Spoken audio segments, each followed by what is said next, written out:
ঢাকা শহরের জলাবদ্ধতা আজ এক চরম দুর্ভোগের নাম। সামান্য বৃষ্টিতে রাস্তাঘাট পানিতে তলিয়ে যাচ্ছে। স্কুল কলেজ অফিসগামী মানুষ ঘন্টার পর ঘন্টা জ্যামে আটকে থাকছে।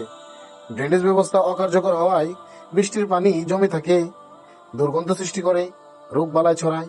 সাধারণ মানুষের জীবনযাত্রা হয়ে ওঠে দুঃসহ। যানবাহন বিকল হয়ে যায়, আর জরুরি কাজে বের হওয়াই দুঃস্বপ্নের মতো মনে হয়। এই শহরের মানুষকে প্রতি বর্ষায় জলাবদ্ধতা যন্ত্রণায় কাতর হতে হয়।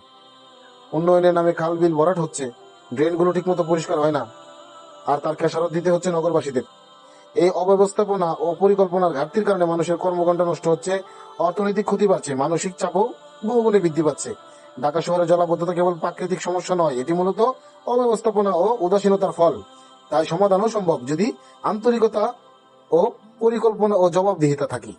তাই আসুন আমরা এগিয়ে আসি, মহানগরটাকে রক্ষা করি।